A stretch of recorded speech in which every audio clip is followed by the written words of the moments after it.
Hey everyone, welcome back to the Fin Factor Live edition. This is the agreed upon final live stream of season number 1. I guess Unless season 2 something is happens again this week. well, this should be the final one, but I don't know. We'll Right. see. I think, but the start of the draft, start of free agency is going to be considered season 2. So yes, this will be considered the last live stream of season number 1. Gosh, we just really missed you guys, and we just thought we'd sit down, turn the camera on, and talk with you. Nothing really big happening going on, but we just wanted to sit down and chat and say hello. So, what have you been up to?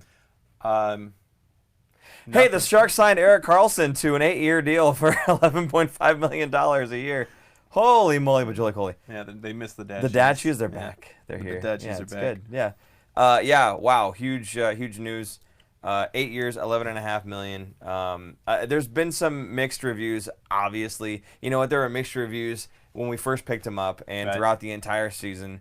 And, now that we've got him on our team for the full 8 years, I mean, I'm excited about it. I know there's other people who have their reservations about the whole thing. But, again, he's a phenomenal player. He's one of the best, if not the best, at his position in terms of offensive defenseman. I mean, if you look at the amount of points since he's entered the league, he's number 1. Burns is number 2. I mean, again, when you look at the blue line, it's filthy. Now, it didn't pan out against St. Louis, yes, but we were also extremely banged up. And when I'm just talking about the blue line in terms of their power, we're talking about offensive power. Yes, defensively, we need to do a much better job, but that is not just the blue line's problem. That is a team defense problem, and they brought Bob Bugner in, which we will talk a little bit more about later on. Anyway, your take. I think what Carlson was doing was kind of gauging interest around the league, who can sign him from the money, right, and the long-term deal. And there was a great article.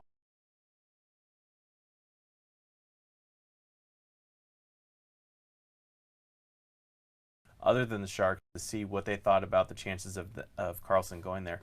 And the only real ones, I think, were Montreal had a decent shot, Yeah. at least in the terms of making sense to go there with the money and making it work and the roster space. One and maybe like one or two that were like okay fits, but Yeah. they would have to do a lot of work. So there was not it's funny for one of the best players. There wasn't a big market out there for him. Yeah. And I think he realized that. Plus, he knew how great San Jose was and how big of a window they would have with him on the team. So I think that kind of helped keep the price at $11.5 million. I was expecting more 12 or even closer to 13 for him to stay in San Jose because I originally thought there was going to be a lot more interest around the league, and maybe he did too. So it's great for the Sharks. I think $11.5 million is fair if you take into account I guess you call it what's the word? Comparing it to the Doughty contract. Yeah. Inflation, almost like inflation with the amount of percentage of what his $11 million was to the cap versus his 11.5 to what the cap is now. Right. Is about the same. Right. So he basically got the same deal. Yes, the dollar value is different, but that's one thing we're going to talk about is, Yeah. in a couple of years it's going to change. And going along with that, the CBA negotiations are coming up in 2 years, 2 or 3 years. Things could change. They could raise the cap even more. They're supposed to do a new TV deal. It's supposed to bring in a lot more money, so the cap could jump a lot, and then it's not going to be a problem like a lot of people are worried about. Yeah, and if we look at current players with cap, I mean, Sidney Crosby signed a max-year deal. We talked about this before, and now look at his deal now. It looks like a bargain, right? So this is kind of one of those things where we take a look at it and we say, oh, man, $11.5 million is a lot of money. It is a lot of money right now. In a few years, someone was saying, oh, you're giving one guy 12% of your whole total cap, and you're paying him that till he's 37 years old. Congrats. And he was being all sour about it. And I'm going, well, that's not going to be 12% in 7-8 years. It's going to be a lot lower than that, right? Yep. Because the cap's going to grow. So I think, yeah, in the immediate, the short term, it's going to be handcuffing. And, obviously Pavelski is another guy that's kind of a question mark right now. We'll talk about that one too. But, it's only going to be in that first year or two where we're feeling a little more handcuffed than usual. We're going to have guys that are younger stepping in. I mean, Chmielewski, Chekhovich, True, Merkley at some point. These are guys that are going to be coming in on like entry-level type deals or low-paying type deals, right? We're going to get good value out of these guys because they're going to step up and prove that they belong in the NHL, but they're going to be doing it at a price point where they haven't already proven, right? So I think there's a lot of room to have those other younger players step in log some good minutes for the team, and then when they do prove themselves and they're ready to get that contract and get paid, the cap's going to move up enough to fit them in on the team. So I don't think that this is a problem. Now, talking about, I was actually on the conference call today, which is a really awesome experience. Got to not sit down, but I was on the phone with, Erik Karlsson jumped on the conference call. Doug Wilson was on the conference call. I was there with Kevin Kurz and Curtis Prashelka and all these other guys that are, beat writers and whatnot, all the media folks. It was a really cool experience being able to sit down and be part of that conference call. And I'll get to something in a minute. I know Jason's got something queued up, but one of the things that you had talked about with Erik was in him coming to San Jose and re-upping with San Jose as opposed to kind of shopping the market. Just a couple notes that I took. Basically, Kurz had asked what the process was like, and he was saying that the reason he decided to stay in San Jose was that the whole experience, right?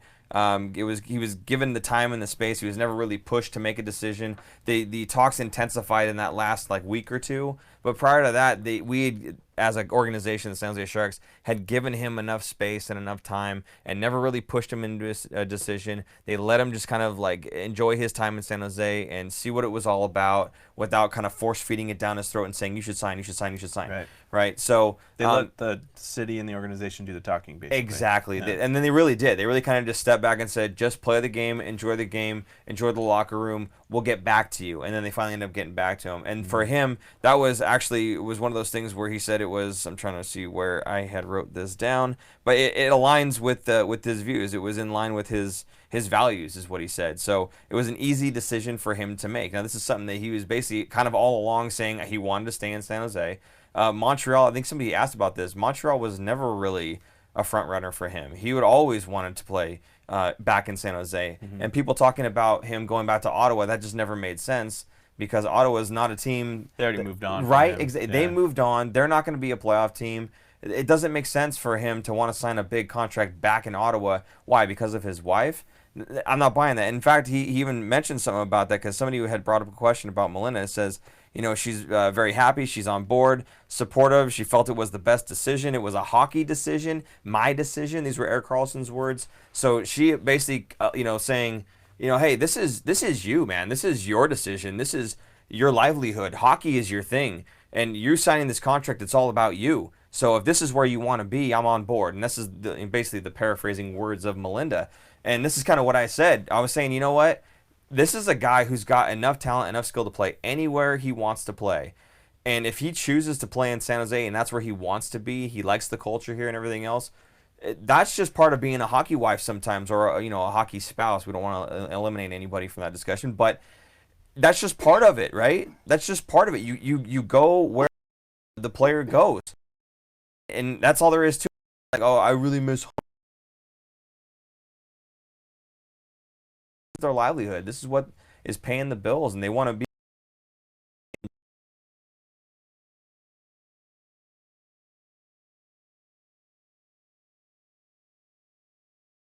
like it out there. He couldn't deal with it, so he ended up coming back to a place where he really, really liked. So, just all in the right direction with Erik in terms of him wanting to come back to San Jose. It's a place that he wanted to go in the first place after he'd been traded here.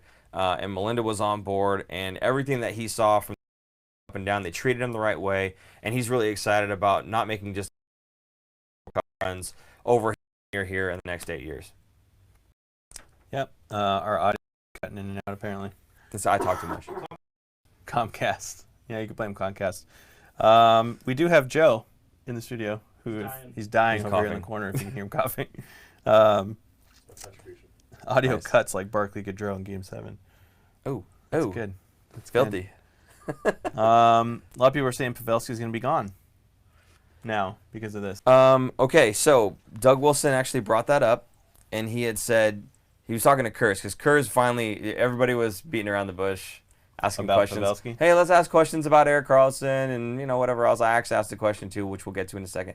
But Kurz finally jumps in and goes, all right, look, we all want to know about Pavelski, right? So what does this mean? And actually, something aside here. Doug had said, I don't talk about the contract negotiations, but all discussions are ongoing with all of our UFAs and RFAs, I'm sure. But he said, he cautioned him, don't rule anybody out. Don't jump to conclusions here. So now, when I heard that, or I read it through Twitter, Yeah. right? To me, that means they're probably going to make some moves and make some moves in the draft, which is coming up soon. Yep. So we have a lot of players that we could move to make some cap space for either signing Pavs or who knows what. So I don't think that the Sharks are going to be kind of stagnant in the next week or two with the draft coming next week. Yeah. I think it's the end of next week. Yeah, I think so too. You know, I'll put it this way. I would not at all be surprised to see the captain back in teal somehow, some way. And if it meant there was a trade, right? Or if it meant he took a very team-friendly deal on top of maybe a smaller trade to free up a little bit of cap, I wouldn't at all be surprised to see Pavs back in teal again. People are asking, like, who'd you take Pavs over Meyer or vice versa? But it doesn't have to be like that, because Timo Meyer is an RFA. He's a restricted free agent, so nobody can sign him unless they have to give him an offer sheet, and then the Sharks won't sign him, basically, or won't match it, right? So that's not going to happen. The Sharks own Timo Meyer. Yeah. Pavelski, on the other hand, though, like, they would have to free agent, meaning he can sign anywhere. So it's a little bit different having the two of those. I think if there's not a discussion about you're keeping team of if you can still afford to keep Pavs. There's no way that we're not resigning Meyer. That's happening. That's definitely happening. Off of his words, based off of him kind of finagling deals in the past and whatnot, I would not be at all surprised to see Pavs back in teal. Now, I don't know if he retains the captaincy. I know you feel like Logan Couture is kind of next in line, and sooner than later he'd be taking that on. I don't see a scenario where Pavs comes back and he's not the captain, though. Right, but I kind of think this is a situation where he wants a long deal, kind of like what Patrick Marleau was hoping to get with the Sharks. And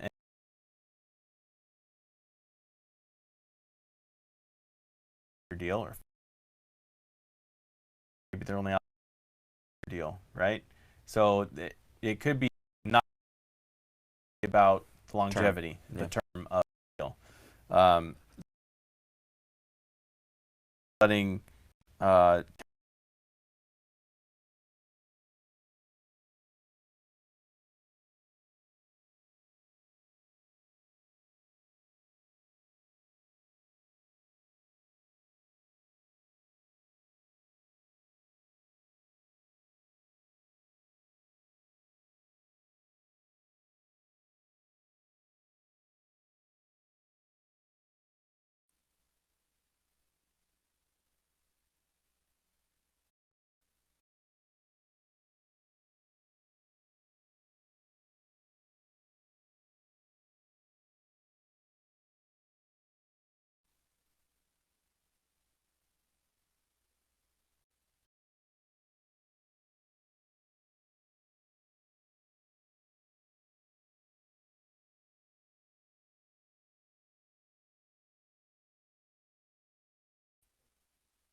All right, so sorry. It would not be a Fin Factor live stream if we didn't have gremlins. So if you're new to the show, welcome, and this happens from time to time. If you're not new to the show, we're back. Right. Yeah. Once I'm sure it'll happen. Yeah. What I was saying was, Pavelski, what I think is going to happen is he's looking for longer term. Right. And the money probably isn't the issue. It's probably the term. He probably wants a 3, 4, 5 year deal, whereas Sharks are maybe going to offer him a 1 to 2, and it's kind of similar to what they did with Marleau. Marleau got a 3-year deal, 3-year or 4-year, 3-year deal out of Toronto, and the Sharks were only going to offer him no more than 2. Yeah, I think Marleau was. Yeah, I think but it's Pavelski, the same issue. Is my point. It's offered. Because when we're 35 with the way the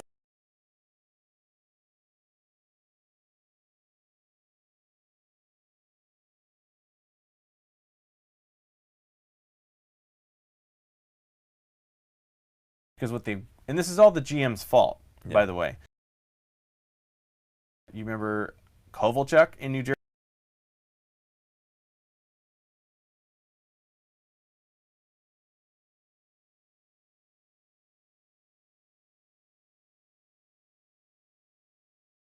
stretch out the cap space so each year wasn't getting hit so much. So the GMs are the ones that shot themselves in the foot with this. Trying to, cheat, basically. Exactly. Yeah. So it's their own fault. So anyway, my point being, I don't know if Pavelski's going to come back. It's going to be probably a lot of factors. One of them is he going to be happy staying here on 1-year deals, 2 years, who knows? Is he going to be okay? Is somebody else going to come in and offer him more? Yeah. Who knows? I certainly don't. I'll tell you that. But again, the way things are looking and the way it's he was talking on the phone, at least Doug Wilson was, it didn't sound like he was ruling anything out. Now, Doug also doesn't talk about contract negotiations with anybody, and he's going to give you the most generic response possible. But again, hey, Pavs may sign with another team. That I don't think will be for a lack of effort. We'll put it that way from the Sharks organization. I think they're going to give him. Probably try to get him a deal. I think they're probably going to maybe try to work something out in terms of trades, freeing up cap space, that kind of thing. If the chips can fall into place and they can free up some room to get him back on board, I think you'll see that happen. But if you don't see him back in teal next season, I don't think it'll be because they just gave up on it and said, he's not good enough, we'll let him walk. I think they will have tried some things and maybe just something just didn't work out, and that would have caused him to go elsewhere. So I don't think it's we're just done with Pavs, let him go kind of thing. Here's a great comment from Lundy87. Trust Doug Wilson. Yeah. We trust him very much. We believe in Doug Wilson very much so. There's a lot of hate for him. He's on our right up there.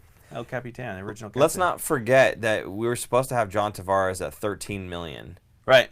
12 or 13. 13, right? $13 million. Yeah. Right? Did he sign for $10 million or $11 million in Toronto? 11, I believe. It was 11. Okay, so we offered $2 million more than that. How'd that work out for Toronto? See, now, again, $13 million. Let's say we did pay him $13 million. Doug Wilson had a plan, some idea of what he was planning on doing by having a $13 million player on the books. Now we've got a $11.5 million player on the books. That's $1.5 million to play with that he didn't have in his original plan. Now, granted, 2 different positions, so it's going to be a little bit different, but again, trust in Doug Wilson, and I do. I honestly and certainly do. Yes, he has not brought us a cup, but you know what? How many years have we been competitive? How many years have we made playoffs? How many teams can say that? It's easier to say how many years we haven't made playoffs than it is to say made playoffs. Yeah. I mean, really. One in the last 15. And for all the talk about, trading away picks and all that kind of stuff, they were talking about that with the draft on the conference call as well, saying, you don't have a first, you don't have a second. How are you feeling comfortable, Doug Wilson goes, yeah, we feel very comfortable. In fact, every single season we try to add players in the double digits, 10 or more new players into the organization because we've already signed 6, right? So the goaltenders, Shortridge, Emond, I can't remember. There's a couple other guys that we've brought in. I mean, Chmelevski, Chekhovich. We've got a lot of guys that are coming in and they're going to do some damage on the CUDA, and they're going to get a real good look going forward for, maybe for the Sharks, maybe for the Barracuda in the development. And that was one of the things he said too was, we've had really good scouts that have been able to pick these gems that in the later rounds, guys like Chmelevski, guys like Chekhovich, right? Those guys, what? Guys like Kevin Labanc. Yeah, guys like Kevin Labanc. Round. This guy. Yeah. Yeah. No, so it says a lot about the scouting team, right? But it also says a whole heck of a lot about the development coaches, Mike Ricci, Evgeny Nabokov. These guys are out there working with these guys and getting them prepared and ready to go for the NHL. And I think that has a lot to do with why some of these players are having really, really good seasons in their respective years. I mean, they've earned respective leagues.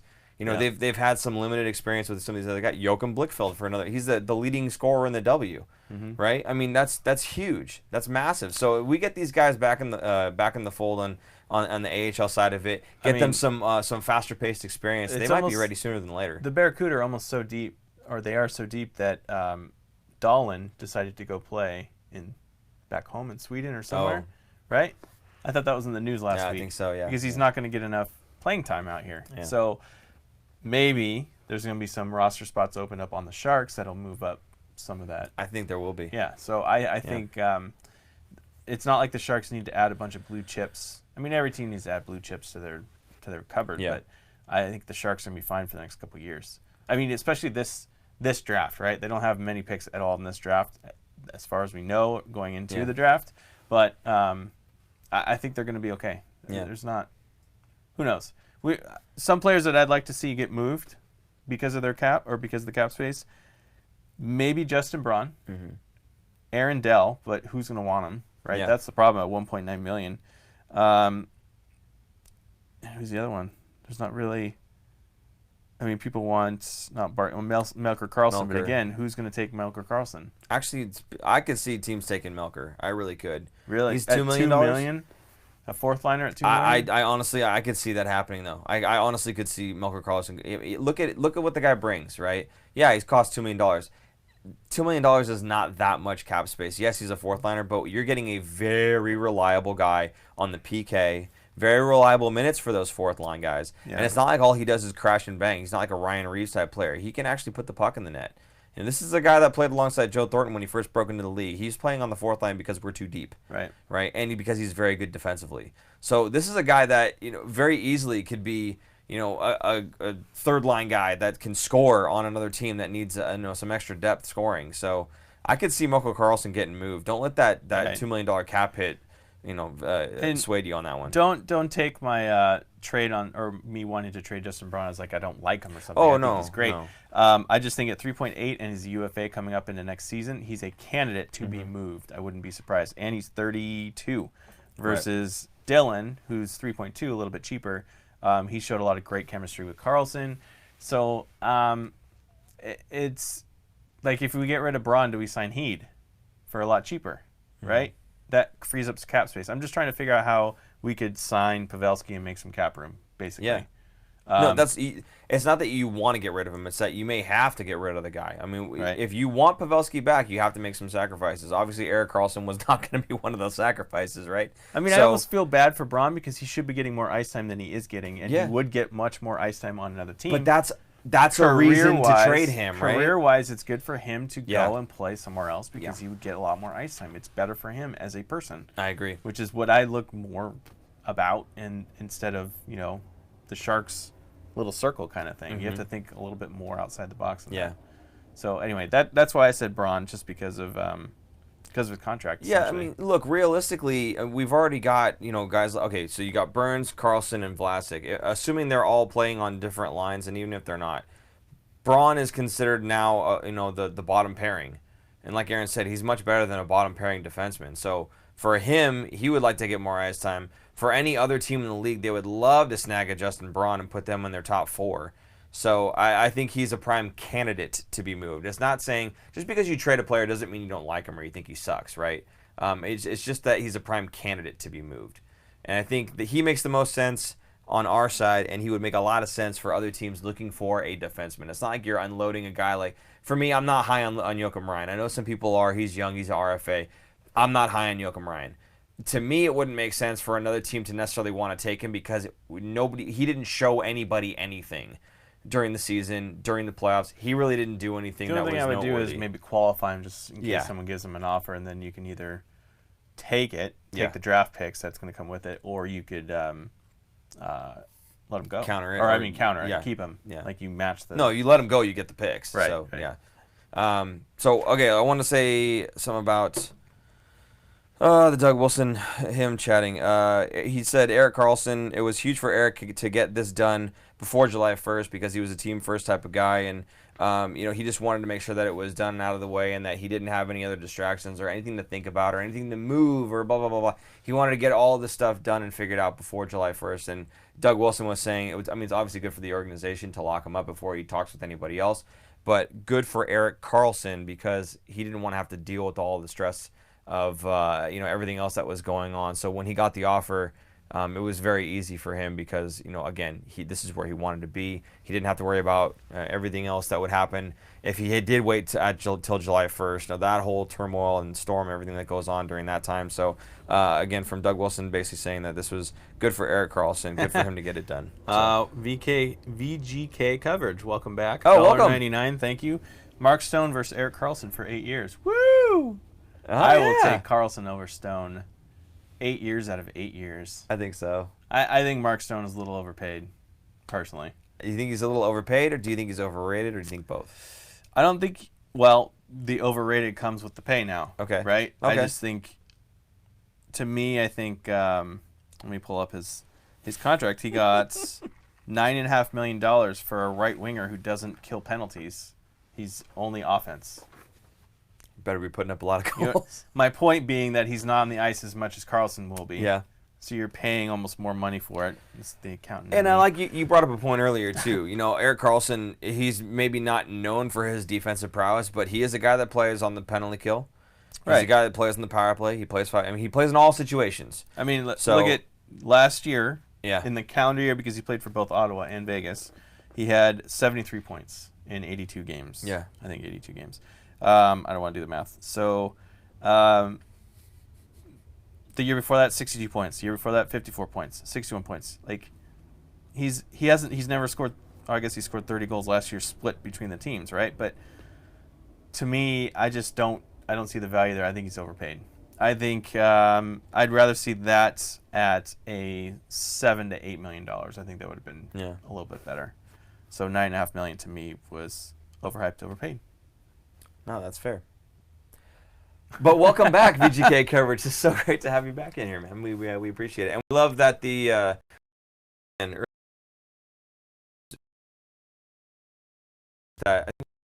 I wish that these guys were covering the Blues. Yeah, I wish they covered the Blues during the finals. Yeah, something like that. Yeah. Well, hey, we appreciate that. Thank you so much. That's a very kind comment. Usually from Blues fans, we're getting a whole lot worse. Right. So it's nice to get that from the other fan bases. I'm not gonna lie, the break was a little nice, not coming here every other day for the games. Although the finals was different because it was every 2 days or something. I'm not gonna lie, I missed you guys. I missed this. I did too. I mean, really. I'm not saying I didn't. No, he doesn't. He doesn't miss you. Stevenson Yee Fin Factor makes my body tingle, and our audio is going out again. Oh no. Yeah. All right. Well, how about you got more to say? I was gonna say one more thing because we have my question for Doug. We could do it now. If the right audio... before he does that, let's do a roll call. Where are you watching? Okay. How'd you find us? And then you can go ahead and because you're gonna go on for a yeah. while. So basically, roll call. Where you're watching from, how you found us, and if you are affiliated with some other team by chance, go ahead and do that.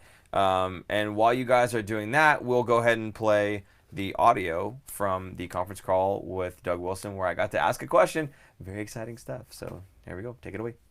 Hi, Doug. Paul Sunseri with the Fin Factor here. You were able to bring Bob Bugner back in, and he was great for Brent Burns. I'm just curious, do you feel that Erik will benefit greatly from his return as well? I think our entire defense will. I talked to Bob Bugner this morning when he heard the news. He called me, and both he and Pete are extremely excited, as they both said Erik Karlsson makes them better coaches. So bringing Bob back, we don't hold people back from getting opportunities, and we're proud that he went to be a head coach, but I think he'll even have more knowledge coming back, and the excitement and level of knowledge and coaching ability he adds to our staff, I think, will be huge. There we go. Yeah, good. So it's just cool, saying that Erik makes the coaches better. That's pretty sweet. So and again, Bob Bugner having the experience as a head coach, he comes back in with a ton of experience. I'm sure he's going to bring a whole heck of a lot to that defensive core. We heard him talking about, Brent Burns, or I was asking in my question, I said, he helped Brent Burns a whole heck of a lot. Do you think Karlsson's going to benefit just as much? Obviously, kind of a softball because we know he's not going to say no, right? Right. Yeah, of course he's going to help out. But it was good being able to hear him say, the flip side of that, right? Where it's good to hear it in his own words. Yeah. I like hearing it in his own words, and I liked hearing him say that, again, Karlsson kind of helps make the coaching staff better as well. So when you get to see guys that have kind of like a standout talent, then you're not showing them the same basic thing over and over and over and getting them to drill it down. They're showing you something and what they're capable of, and that allows you to kind of be a little bit more creative with the way that you're going to coach, because you have a player that is special and can kind of do some standout things as well.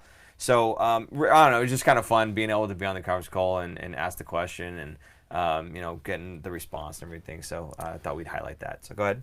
All right, I'll just go through this roll call real quick.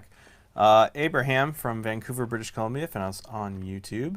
Tyler McElroy Campbell, Lundy 87, Minnesota, and he found us from the EK65 signing. From the signing? From Lundy, I remember him, like from the original episode trade, 13. I'm assuming. Yeah. Yeah. Anthony Sanchez, Watsonville, been watching since September of 18. Thank you. Thank you. Harris Bendel, Boulder, Colorado, found you on YouTube. Sonic Tonic, Monterey, California. So happy to see you guys on tonight. Thank you. It's good to be back. Yeah. Matthew Acevedo, I'm watching from Ola, O-L-L-A, down the street from the Shark Tank. I don't know that way. I don't know that place. The bar, maybe? I don't know. Brady Beskine from Washington, D.C. Welcome. Wow. Sarah V, Sacramento, originally from San Jose. Pause up for hockey. Love the boogeyman. Point. San Luis Obispo, but originally from Alameda. Found when we first acquired EK65. Patrick Cabral, Puyallup, Washington. Been watching since the beginning. Patrick also runs our Xbox team for EASHL. So if you want to join and play, he's El Capitan, and he'll be love to play with you. Which, by the way, I'll go ahead and jump in right here. The PlayStation 4 version of the EASHL club for the Fin Factor has surpassed level 50. Hey! Yeah, we are, yes. Prestige 1. Does that mean you get an arena now? Level 3. No, we get like our own arena now. We're not sharing it with like communities. No, it's like our own arena. Right. It's pretty sweet. So yeah, good job, guys. Way to go. Kristen, Corpus Christi, Texas, and she'll be in San Jose next month. Found you as a YouTube suggestion. Thank you. That's awesome. Nice. Ryan Hopkins, Virginia Beach, go Sharks. Bummed I didn't get to run on y'all during the All-Star weekend. Been a fan since episode 1. Oh, we were there. We were all over that. Yeah. Joe Dodge, St. Louis. It's your turn to win, boys. Better watch you guys in the playoffs, NBC and CBS. Rather watch us than NBC or CBS. Oh, thank you. Nathaniel Arias, Denver, Colorado. Find you guys in the night the Sharks won Game 7 against Vegas and won 5-6 in OT. Karina from San Jose normally, but in New York right now. It's 12:35, ready to sleep. Thank you for staying up late with us. Thank you. Jason Hillier, San Ramon, California. And just jumped. Here we go. Tim and Marianne. Joseph Stock. Oh, wait. Sorry. Stevenson Yee, San Francisco, California. Sharks till I die. Super Chiara, watching from San Francisco, California again. Got the notification this time. Excellent. Nice. Yeah, if you're not getting the notifications but you're subscribed, ring the bell. That should do it for you. Yep. Joseph Stockman, Eugene, Oregon. Been watching since the starts. And Vegas coverage. Born in Vegas. Vegas fan. Found you because your stream was recommended when I was replaying 2 comments on a video I uploaded during playoffs. I found you all, I think. Yes, thank you for joining us. Thank you. Luckfrog82. Oh, gosh. $11.50. No way. Thank you, sir. $11.50. Here's my $11.50 to make sure you guys sign on for next season. There you go. That'll fix our audio. That'll fix our audio. For one of us. Just one of us. $11.5. Yeah. That's what we got. Thank you so much, Lucky Frog. Luminato, Sacramento. Hi, y'all. Nicole A, Palo Alto. Been watching since episode 1. Nice. Deep Up Decks, Fairfield, California. Bernsey, Carlson, Pickles, Braun, and Radom, though. Shimmick. Right. Yeah. Is that a question? I don't know. Ola is the Mexican restaurant down the street. Okay, yeah. That's what I was thinking, but I wasn't sure. LL Cool J10, Alameda, California. See you guys next Friday? The scrimmage. I think we are. Oh. Maybe. Working on it. Yeah. We are actually in the works on it. David B, Melbourne, Australia. Found you guys through YouTube. Been watching since episode 1. Nice. That's amazing. Andrew Korish, Andy, North Carolina. And Maxway, San Jose, Forever Sharks. Found you guys in the first Karlsson video with a thumbnail. Been watching ever since. Josh from San Carlos, California. Recommend on YouTube. Nice. All right, that's good. Cool. Guys, thank you so much for popping in and letting us know. It's always great to be able to see where people are watching us from, where they found us from, and I like hearing that we're getting suggested. Yeah, which is that really, helps us really grow. Awesome. So awesome. Whatever it is you guys are watching, and then keep giving us those thumbs up, please. Yeah. Keep watching because then it helps more people find it. Yeah, that's true. I think, right? I don't know. We hope. We're not really sure, but hit the thumbs up button anyway. That's what our producer tells us all the time. So he's probably lying too. He's like going. So we talked kind of about Erik Karlsson, everything that was going on there. We talked a little about Doug Wilson and the conference call and some of the questions that he had fielded and whatnot. There was then questions about Joe Pavelski. I don't know if there's anything else question-wise on Joe Pavelski, or if there was another topic to start kind of bringing up and talking about, or where you wanted to go with this. But no, but I did want to talk. On my way over here, I was listening to NHL Network, and Boomer was on, and he was talking about the LA Kings, which we love to. Oh, yes. We love to. Pile on, I'll say. So they just bought out Dion Phaneuf, and he had a great point because why buy him out when he's going to be stuck on the books now for 4 more years instead of the Kings aren't going to be competitive. At least I don't think they're going to be. Yeah. Right? Yeah. So bury him in the minors and take a better cap hit. But what they were thinking is that Rob Blake is now going to be trying to get a big free agent. Maybe Panarin. Who knows?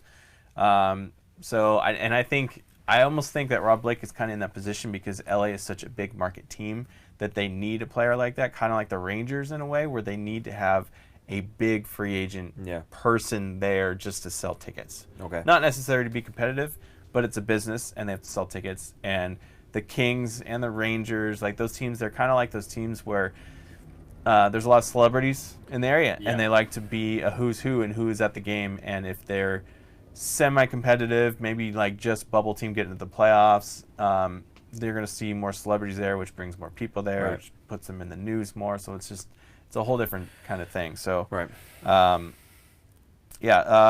real quick, Nathaniel Arias, $1.99. Thank you. Excited for the Sharks to play the Avs again. Thanks. Yeah, me too. Absolutely. It's going to be fun. Yeah, I think, the Avs are going to be scary. Yeah, because they're going to get that 4th overall pick too, right? So that guy's probably, he might jump straight in, whoever that is. So. It'll be borderline, depending on what position they get. Yeah. Maybe they can hold him back if maybe it's a puck-moving defenseman again. Mm-hmm. Probably won't be, but they probably need, to me, I think they would need a center. I think, like a second-line, solid second-line center, which a 4th overall, you can get a pretty good one. Sure. So, the Avs are going to be scary good. Scary good for the next handful of years at least. Yeah. But I'm looking forward to that.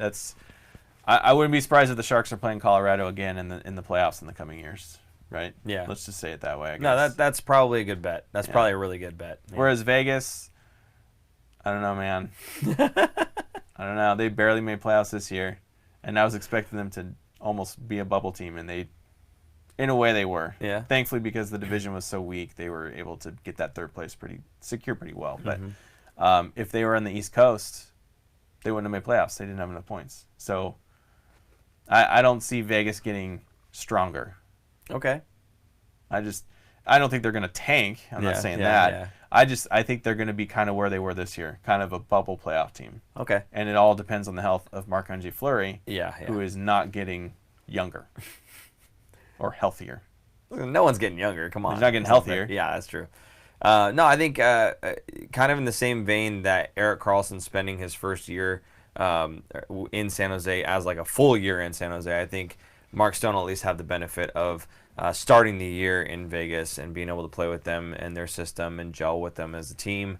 It sounded like he was doing pretty well when he first got there. Maybe it tailed off a little bit. And then the playoffs, like you said, he had like 2 really good games. Other than that, he didn't really do much.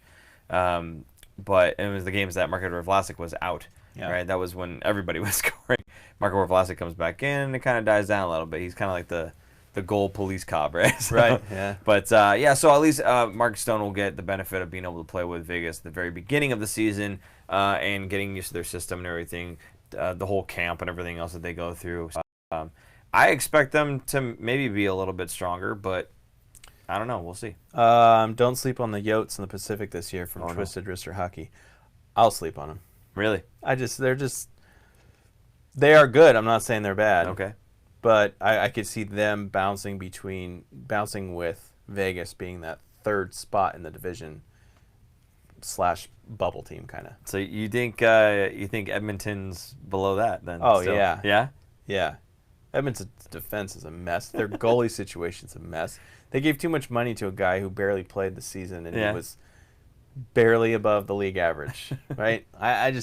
Edmonton, what sucks for Edmonton is they're not a very good destination for free agents. Okay. It's hard. Even with the best player in the world, it's not easy to entice people to go there. Right. You think if you gave McDavid an option to sign in Edmonton, like if he was a free agent, would he go there? A UFA? Yeah, probably. He'd be like, I had enough. That's enough. I'll see you later. That's my thought. So basically what you're hearing right now is before the season's even gone through, before the draft is even happening, the Sharks are going to make the playoffs is basically what we're saying. So I think so. I mean, the other thing is, like, I think I brought this up on Twitter earlier today. People were upset that Pavelski might be gone. Yeah. The Sharks are the 2nd highest scoring team in the league. I think they can take a hit on their offense a little bit. especially with Karlsson signing. So Karlsson, this is what kind of we wanted to talk about. Well, and where did a lot of that right? offense come from? Karlsson is my point. Right. Yeah. Is he drives the team, and how many players this year had a career year? Or you look at Pavelski in a way, not a career, almost a career year. Yeah. But for didn't his yeah, If he didn't get injured, he was on pace to go well over 40 goals. for his age to score that many goals is pretty amazing. So, and I'm not saying it's 100% Karlsson. What I'm saying is Karlsson gives I would say a 5 to 10 point bump to most of the forwards. I look, Kevin LeBanc had 50 points, I think, right? And a lot of that on the power play. And Karlsson helped with the power play a lot. When he was out, the power play just looked a little anemic. It wasn't very good. But it's those breakout passes. The breakout passes and him being able to skate the puck out of their own end and beat all those rushes and all the forechecking. It's such a game changer to have him on the back end when he's healthy, obviously. Yeah. And hopefully the surgery actually fixed his groin, and he's going to be ready to go when the season starts. Yeah. I don't know what kind of recovery rate a groin injury is like that, or surgery on groin. Yeah. So I have a feeling he's probably going to be a little slow out the gate, and then people are going to start bagging on him because of his contract. But it's not like he can't take that kind of press anyway. Yeah. No, I mean, and it happened, this season too, right? He came slow out of the gate, and everybody slammed on him. Oh, such a great trade. Wow, we traded for this guy. We had to give up like 7 futures or whatever it was to get this guy. Honestly, that trade's looking pretty good to me right now. Yeah, okay, we paid a guy $11.5 million, but you acquired him. Yes, you had to give up guys like Chris Tierney, who I miss dearly. You had to give up, some futures. And, I mean, the draft picks, I don't really care about the draft picks. I would trade those draft picks all day long if you told me we were going to have Erik Karlsson on the team for 8 years. I'm good with that, right? So when you look at the things that we had to give up, and, for me, the failure would be if I don't even think I said it would be a failure, but I think a lot of people felt it would be a failure of a trade if he didn't re-sign, right? And I kind of said that I don't feel that way because, hey, if he's able to help us with that cup run, that's really all you're looking for. If he re-signs, great. But a lot of people are saying, if he doesn't re-sign with San Jose, then it's a failure of a trade because you basically gave him a whole ton for a rental, right? So I don't know. For me, that trade's looking really good now. You got a guy that's, again, since he came into the league, he's gotten the most points out of any defenseman in the league. So I love that trade right now because, again, we got this guy on our team for the next 8 straight years, and you've got the number 2 guy in terms of point getting alongside him on the same team. We also have someone coming up in the wings in about 3 years that's going to need some guidance, and then we're going to look like the Avs having all those puck-moving defensemen on the back end, right? And at that point, Burns will probably be on the tail end of his career, right, when he's going to take over. So that would be kind of a situation where it might look like Thornton, taking the third-line center role. Burns might take that third pairing and be like a power play specialist, and Merkley would take more minutes. So the Sharks look pretty good on their back end in terms of puck-moving defensemen for the next 5 years, 6 years, decade maybe. Yeah, decade, easily, yeah. Yeah, even with Karlsson not being 100%, maybe not, that's not the right word, not being what he is now in 6 years, you still have Merkley coming up, and Karlsson would be your number 2 pairing guy, which is just scary, even at his advanced age at that point. Right. So, the Sharks are going to be looking pretty good. Yeah. I'm excited. I cannot wait for this. Is it October yet, really? I Yeah. mean, that's where I'm at right now. Like, I'm excited to see what happens in the draft, all the trades and whatnot that are going to be going on. Not so much the picks, but the activity that happens during draft day, I think, is going to be huge. And then, of course, free agency and whatnot, seeing which guys are going to be saying goodbye. There's some talks that maybe Jonas Donskoy is going to test the free agent market to see if there's any interest. Sharks need to get Bobrovsky. Here it comes. Here it comes. Yeah, so here's the most intelligent thing that I read all day was somebody had said, now what the Sharks need to do is buy out Martin Jones. How many years left on Martin Jones' contract? God. Is it like 5? Pull it up. I think it's 5. I'm not sure. 5. Yeah, 5. I don't know if you know how buyouts work, but there's a good chunk of cap hit that's still on your books for the entirety of what would have been their time with your club, right? So if you buy a guy out, at $5 million. I'm not sure what the actual number is. He's but 5.75. Okay, so I'm not. It's a pretty good deal like, for a solid goalie. But isn't it like 30% or something like that stays on your books? Oh yeah, I forget. It's some percentage that stays on your books. Let's pretend it's $2 million. I'm just throwing it out there. Let's pretend it's $2 million. So that $2 million cap hit basically stays on your books for the entirety of of the amount of time that he would have played for your team. So you're basically just knocking yourself $2 million out, and we already have cap issues. It doesn't make sense to buy out Martin Jones. If anything, you would trade Martin Jones maybe. If you sign Bobrovsky, what was his salary, like $7 million? Yeah, $8 million? you can't afford him. No. That means you can't afford a lot of other players to go with them. Yeah. So we've talked about this before in previous lives and episodes. There's a couple ways to skin a cat, if you will. One way is what the Sharks are doing. You get a goalie that's right Good around enough. the league average. He's good enough. He makes the save at the right time. He's not going to be an elite goalie that's going to get shutouts left and right. Like I would like Marc-Andre Fleury, I think might have led the league last year in shutouts, maybe somewhere around there.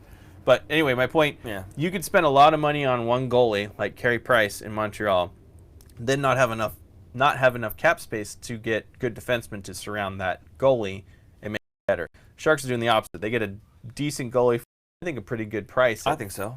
Under $6 million a year. Get elite defensemen.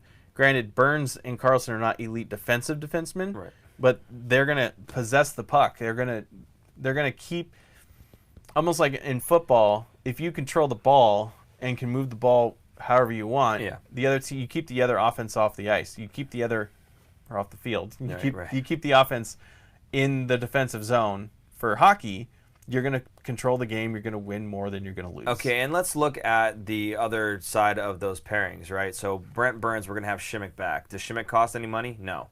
Erik Karlsson, you've got him probably paired with Marc-Eduard Vlasic again, right? Vlasic's already on the team. You're not adding any more cap to that. So right there, your top two pairs, if those what the pairings are going to be, your top two pairs are already on the books. Right, so it's not like it's going to cost you a whole heck of a lot more to go out a sixth, a top six pairing essentially, right? So if you trade away Justin Braun and his $4.5 million, you sign Tim Heed, maybe you sign Joakim Ryan. I don't know. I'm not really high on Joakim Ryan, but that's just me. There's also Middleton who's coming up. There's the free agent market where you can get a guy who's maybe really solid defensively, but he is like a bottom six or a bottom pairing defenseman. He's probably not going to cost you too much. So, I mean, there are things that you can do to fill out that defensive side and get really good defensive players, not like superstar defensive players, but guys that are stalwarts, just not known for doing anything else and probably not going to cost you too much, and still fill out your roster and be very competitive. And you can surround, Martin Jones with guys that are going to be, decent. Right. Because, again, no matter which offensive threat you have out there, you're going to have a good, solid defensive partner for him. And you have to remember too, Boogie's back, baby. Yeah. So the team defense is going to change. And and having Bobrovsky's save percentage last year was .913. Okay. Right? 1.4%. Jones was .899. That's 1.4% better. That's not that much better. For another $3 or $4 million a year is what's probably going to take to sign him. 14 goals over 1,000 shots. Right. That's not that much for that much money. So no, they should not go out Bobrovsky. They should not buy out Jones. They do not have a goaltending problem. Yeah. As Patrick Cabral just said, they have a team defense problem, which I wholeheartedly agree with. I will go out on the limb here and say that Martin Jones's numbers are going to be much better this year than they were last year, mainly because Bugner is signed. I think. I think that's going to help. I think having a healthy Schimmick, hopefully nothing else happens to him, but a Schimmick who's going to be up on the team all year with Burns, and then you have Karlsson probably paired with Dillon, and then you have Braun and Vlasic, assuming Braun isn't getting to get moved. So I think the team defense is just going to be so much better than it was last year. I don't think they have a problem. And what's going to happen? Like, where are all the Martin Jones haters going to go when they actually start playing better and he starts playing better? Yes, he was not what he was before last year, but I think it was a one-off year. Same with Vlasic early in the year. He was having a terrible start to the year, and he ended up picking it up later. So did Martin Jones in the playoffs. He stepped it up and got it. So there are playoff games where we saw Marc-Eduard Vlasic out against Vegas, and Mark Stone and the Vegas Golden Knights went on an absolute goal-scoring tear. Do you think it's any coincidence that when Marc-Eduard Vlasic was struggling Like Martin Jones' numbers were terrible. Do you think that's any coincidence? Look, if Doug Wilson felt that there was a problem in the goaltending position, he'd go out and get a different goaltender. I think Doug feels the same way that we feel in terms of what the problem is, and we think the problem is team defense, right? So what do we go out and do? We got a guy that's known for having good team defense in terms of coaching. We brought Bob Bugner back into the fold. Now this is a guy that helped Brent Burns win the Norris, but he's also a guy that for the entire team, and something that Doug Wilson said on the conference call as well, was I think all our defense are gonna benefit from having Bob back in the fold, having him back on the team. This is a guy that's got a lot of experience, and he was out head coaching, and he's coming back with that head coaching experience as well. So he's just that much better for having gone and done that. But he's going to come back and do, I think, exactly what the Sharks need him to do, and that's not make Martin Jones a better goaltender. That's make the team better defensively as a unit. So, what's up? Where'd it go? Scrolling. I know. Super Chiara, you guys are trolling Aaron with the Bobrovsky talk. Yeah. And Brett Azevedo, longtime fan. Yes. We know he is not a Jones fan. I think we convinced him otherwise throughout the season. He said, I'm not a Jones fan. He kept the Sharks in so many games of playoffs. I'm leaning to coach problem at this point, starting with T-Mac. It was a coaching problem. T-Mac? Oh, okay. Back when. Okay, gotcha. Yeah. Yeah, it's the style of the team. Yeah. Again, we're not saying he's going to be the best goalie. He's not going to win a Vezina. No. There's no way he's going to win a Vezina. He keeps the team in the game. Yeah. More often than not. Not every single game. There's some blowouts and stuff, but he makes some key saves. Even when the Sharks are down by 1, 2, sometimes even 3 goals, he makes saves. You're like, wow. And listen to the announcers. They always go, remember that save, because if the Sharks come back, that's the reason why he kept them in the game. So, and let's not forget a lot of the goals that we saw, not just in the beginning of the season, and they tried to clean it up, but just a lot of goals. Period. There were tons of breakaways, 2-on-1s, odd man rushes. There are lots of cross crease passes.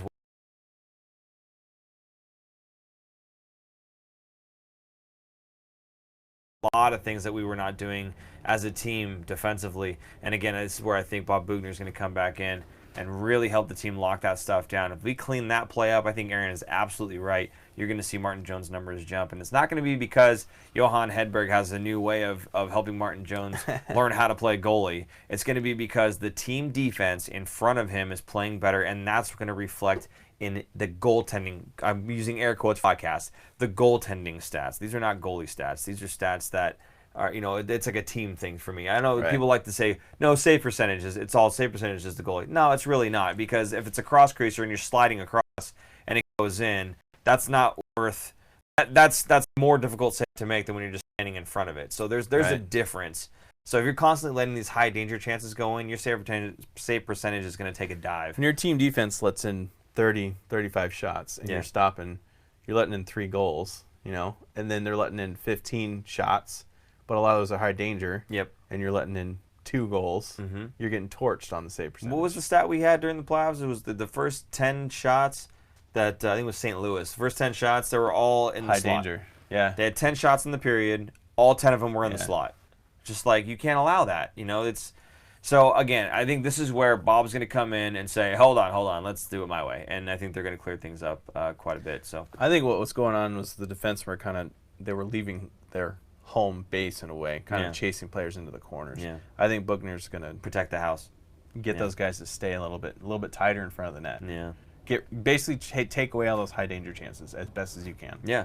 No, I think that's the right thing to do. Mm-hmm. So, again, that's kind of our prediction on what we'll see with Martin Jones for the coming season. I think we're going to see a good jump, and I think it's going to have a lot to do with not just him rebounding from a bad season, because that's what you're going to read.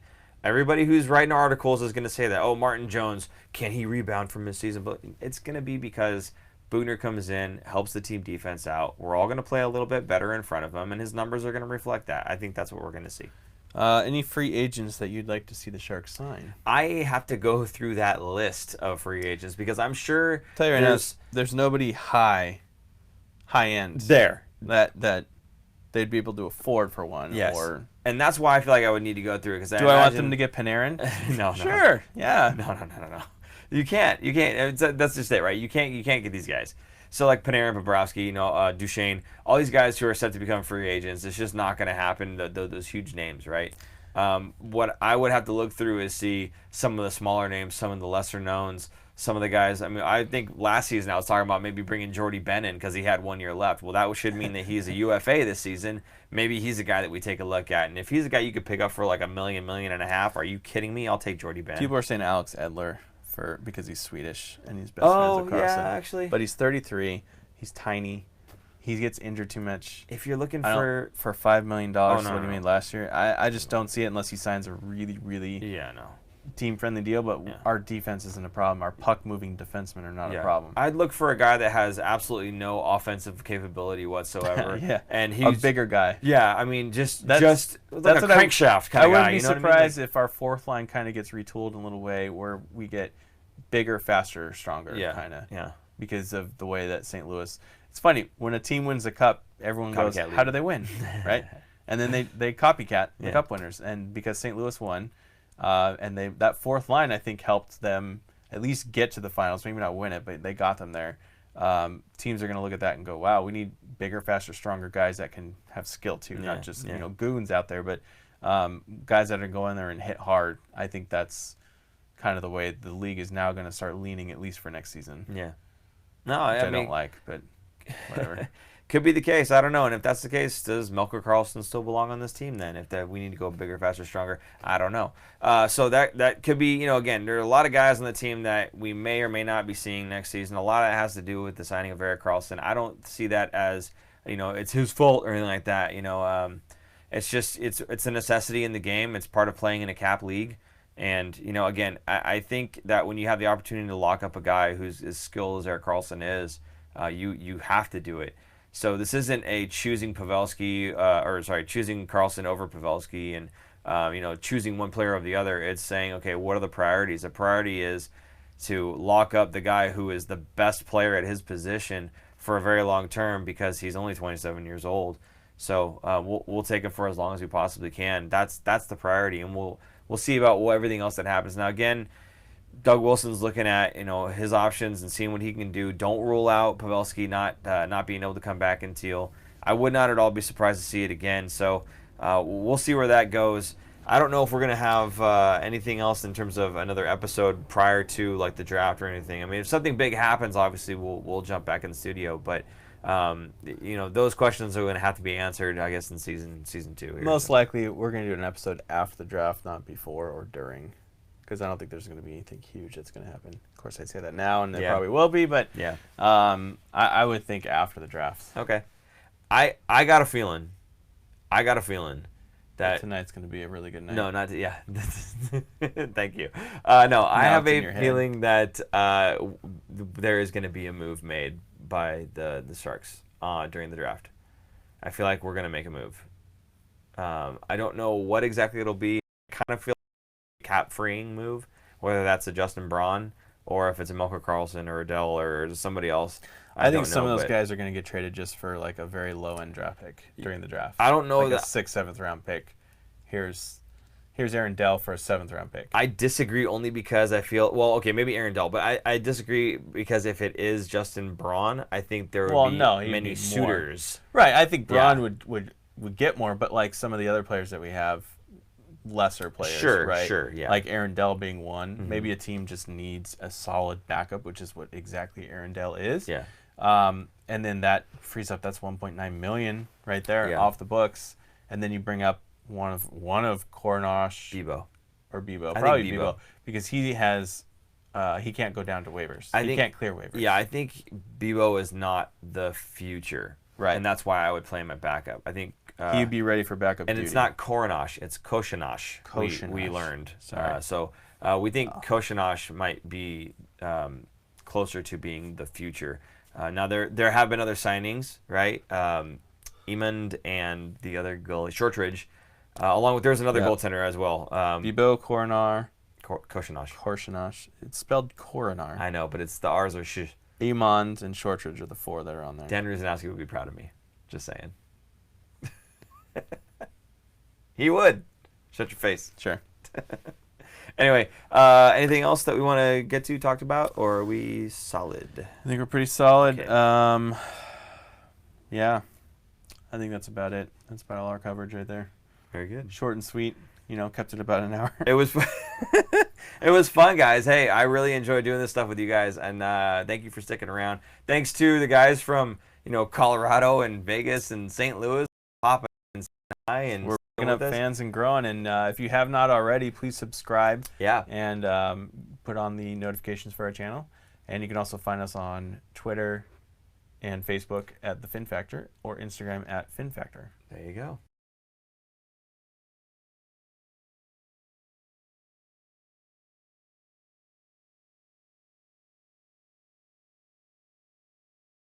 Yep, that's gonna drop. Yep, it's gonna drop eventually. That's what it's gonna happen. So be looking for episode number 50. That one's gonna be not so much a talking about Sharks and everything that's going on. It's gonna be a season wrap for us, our show, Fin Factor. There's gonna be some fun stuff on there. Some of our favorite moments, favorite interviews, some bloopers, and that kind of stuff. Go ahead. Yep. We also have. I just put the link down for our store if you'd like to buy any swag that helps support the store. We have. Look at this right here. Where is it? Yeah. This gray shirt, lovely gray. Looks great. We have more than that one gray shirt. We have This black. is it. Get your chance. Get it in now. Gray, black, teal, black with the women's DV cut. We have the hats and we have stickers. I do believe we are going to do a meetup this week for lunch. I believe we are. We'll nail down the date and send it out to you, but I think maybe Thursday. And if you would like to partake in that whole thing, why don't you go ahead and follow us on Twitter, because that's probably where we'll be announcing it. Yes? Twitter? We'll announce it everywhere. We'll announce it everywhere, but probably predominantly on Twitter. So, again, at the Fin Factor. So, I'm not sure exactly what we'll be doing for the giveaways. I don't think we're going to have people just waiting in line like last time. That was kind of weird because we had some folks showed up like an hour and a half earlier and we're asking, hey, where are you guys? And so we don't want to have that. I think we might we're gonna do everyone gets a number out of a hat. Like a raffle kind of thing. Well, I mean, like, people line up at the order that they got there. Okay. And then they pick a number out of the hat, and then that's the order that they get to choose. So that way they're not lining up an hour beforehand. Yeah, it doesn't matter when you get there. So we'll just have you guys show up, and however much stuff we have is however much stuff we have. We're happy to give everything that we have away up until we don't have anything left. So there's that. All right, all good? Anything else? Solid? I think that's it. Super green. All right, cool. Thank you so much for tuning in. For super producer Jason, super key grip Joe just went AWOL. I don't know, he just walked he's out. having coughing fits. Yeah, he's so like, forget it, I'm out of here. I'm Paul. And I'm Aaron. And we will see you guys soon. whenever episode 50 drops. Bye-bye. Bye.